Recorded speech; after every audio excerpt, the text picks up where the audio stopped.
बलाढ्य अशा रशियाला चिवट युक्रेननी जोरदार असा धक्का दिलाय। युक्रेनचा रशियावरचा हा सर्वात मोठा हल्ला मानला जातोय, ज्याने जगाच्या मनात दुसऱ्या महायुद्धाच्या पर्ल हार्बरच्या त्या काळ्या कुठ आठवणी पुन्हा ताज्या झाल्या। युक्रेन रशिया युद्ध थांबवण्यासाठी एका बाजूला चर्चा सुरू असताना पुन्हा युद्धाचा भडका उडला।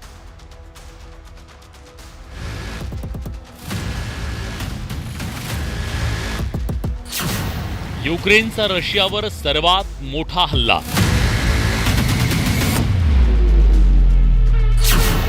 युक्रेननं घडवलं रशियन पर्ल हार्बर।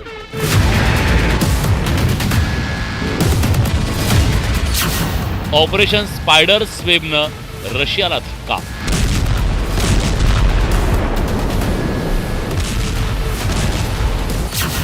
युक्रेनच्या गनिमी काव्यानं रशियाला हादरवलं।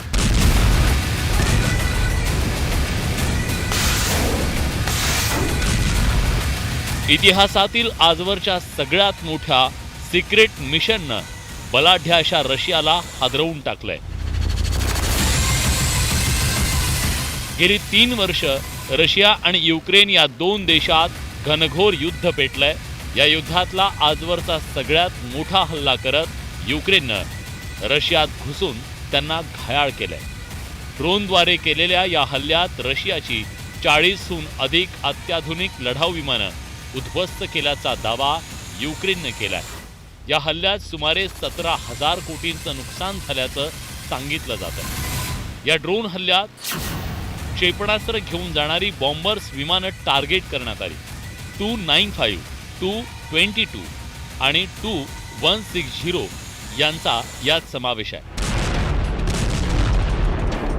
याला युक्रेननं घडवलेलं रशियन पर्ल हार्बर सुद्धा म्हटलं जात आहे।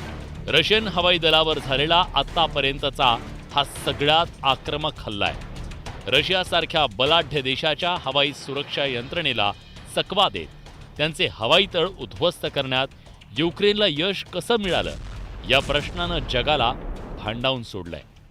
या हल्ल्यासाठी युक्रेननं केलेल्या गुंतागुंतीच्या लॉजिस्टिक नियोजनाची आणि त्यांनी पाळलेल्या गुप्ततेची कहाणी जगाला अचंबित करणारी आहे।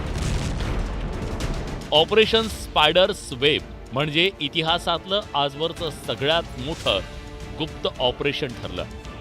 युक्रेननं तब्बल 18 महिने या ऑपरेशनसाठी मजबूत तयारी केली। हल्ल्यासाठी 117 FPV फर्स्ट पर्सन व्ह्यू ड्रोनचा वापर केला गेला। छोट्या ड्रोनची रशियात त्यासाठी तस्करी करण्यात आली। लाकडी ट्रकांमध्ये हे ड्रोन लपवून रशियाच्या हवाई तळांपर्यंत पोहोचवण्यात आले। ड्रोन 4200 ते 4500 किलोमीटर पर्यंत रशियाच्या आत घुसवण्यात आले, ज्यामुळे रशियन हवाई संरक्षण प्रणाली आणि रडार यांना फसवणं शक्य झालं। नाटोनं सॅटेलाइटद्वारे युक्रेनला हवाई तळांचं अचूक स्थान सांगितलं। रशियन हवाई संरक्षण प्रणाली हॅक केल्याचा दावाही केला जातोय। लष्करी हवाई तळांच्या जवळ पोहोचल्यावर रिमोटच्या माध्यमातून हे ड्रोन लॉन्च करण्यात आले आणि मग काय, या ड्रोननं काही काळाच्या आत हवाई तळांवर जोरदार हल्ला केला आणि विमानं आगीच्या भक्ष्यस्थानी पडली।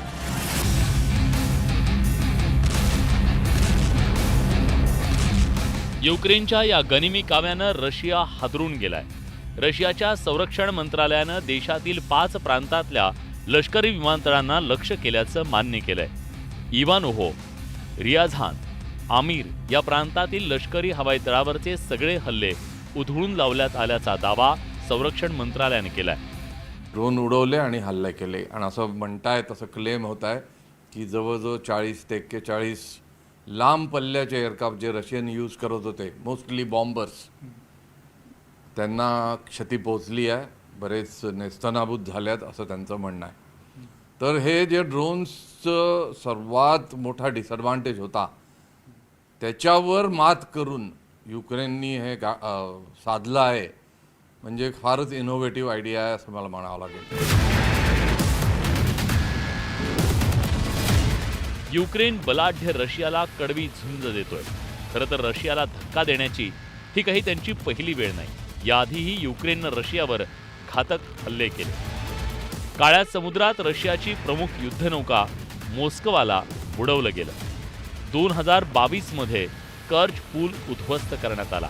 त्याचबरोबर सेवास्तोपोल बंदरावर क्षेपणास्त्र हल्ला करण्यात आला. बलाढ्य रशियाच्या तुलनेत युक्रेन एक अतिशय छोटा देश आहे. पण युक्रेननं कधीही हार मानली नाही. नाटो देशांच्या मदतीनं तो झुंज देतोय. पण युक्रेनच्या झेलेन्स्की यांनी या हल्ल्यातून अमेरिका आणि त्यांच्या राष्ट्राध्यक्ष अर्थात डोनाल्ड ट्रम्प यांनाही एक जबरदस्त मेसेज दिलाय. आम्ही अजून हरलो नाही. जे सांगत होते की तुम्ही हरलाय आणि तुम्हाला कुणीच वाचवू शकत नाही.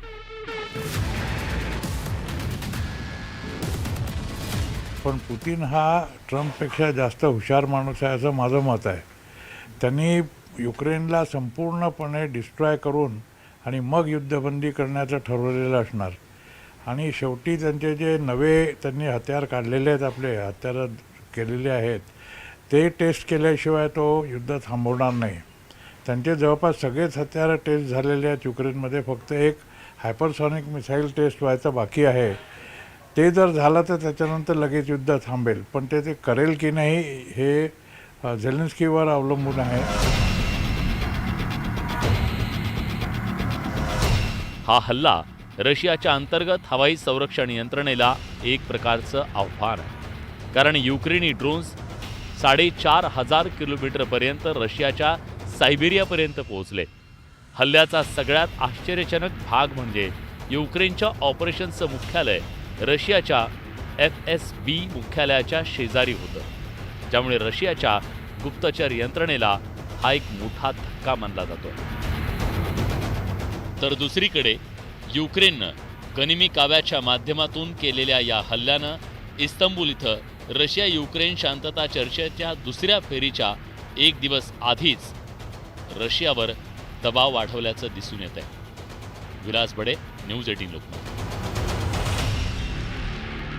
युक्रेननं रशियावर हल्ला केला आणि त्यानंतर ही बातमी जगाच्या मीडियाच्या हेडलाईनमध्ये आली. स्वाभाविक होतं. या हल्ल्यासाठी युक्रेननं तब्बल 18 महिने प्लॅनिंग केलं. 18 महिने अतिशय गुप्त. जगात कुणालाही याचा थांगपत्ता लागला नाही.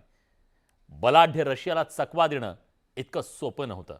रशियाला चकवा देणारा हल्ला युक्रेननं केला आणि तो आज गेम चेंजर ठरला. या हल्ल्यासाठी युक्रेननं मोठ्या प्रमाणात ड्रोनचा वापर करून रशियाची एक खिळखिळी व्यवस्था करण्याचा प्रयत्न केला. त्यामुळे भारतानं नुकताच पाकच्या हवाई तळांवर केलेला जो हल्ला होता, युक्रेनचा रशियावरचा हल्ला, यात साम्य मानलं जात आहे. का ती चर्चा सुरू आहे जाणून घेऊया.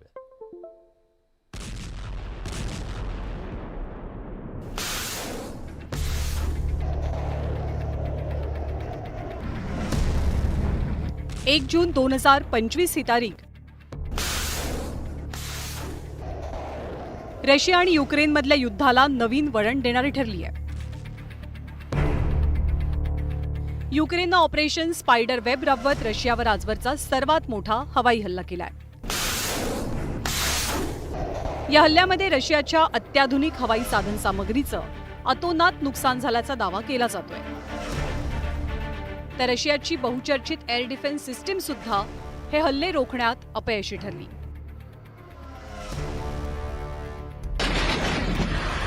काही दिवसांपूर्वीच भारत पाकिस्तानमध्ये उद्भवलेल्या युद्ध परिस्थितीचं संपूर्ण जग साक्षी होतं. भारतानं अचूक हवाई हल्ल्यांनी पाकिस्तानच्या हवाई दलाचे प्रमुख बेसेस नेस्तनाबूत केले.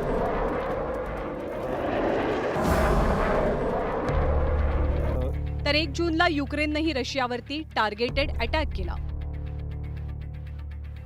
त्यामुळे भारताच्या आणि युक्रेनच्या हल्ल्याच्या पॅटर्नमधल्या काही बाबी समान आहेत का याची आता चर्चा सुरू झाली आहे.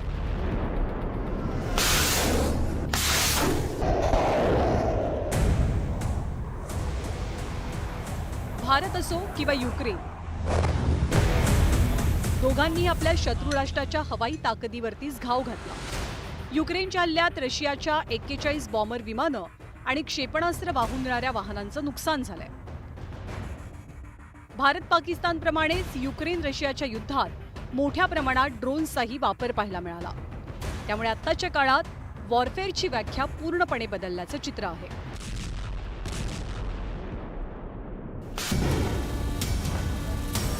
सब लोग अपनी दुकानों की, अपने घरों की, अपनी गाड़ियों की लाइटें बंद कर दें.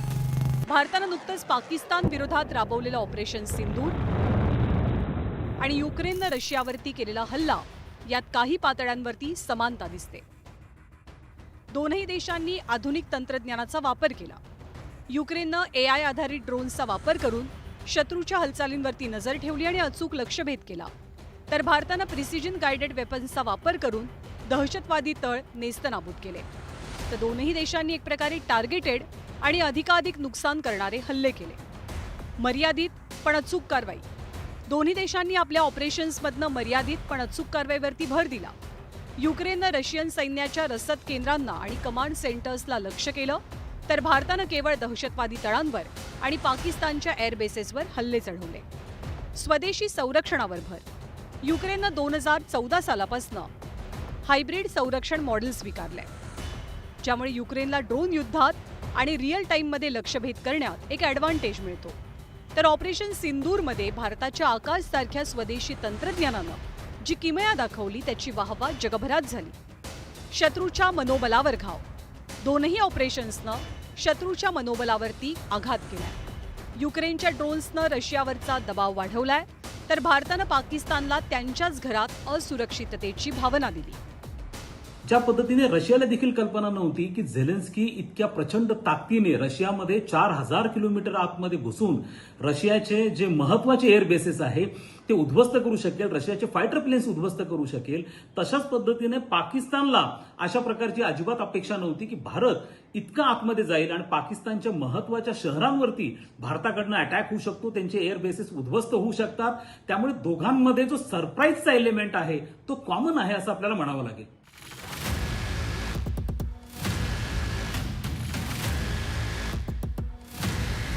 रशिया आणि युक्रेनमधल्या संघर्षाला गेल्या अनेक वर्षांची पार्श्वभूमी आहे.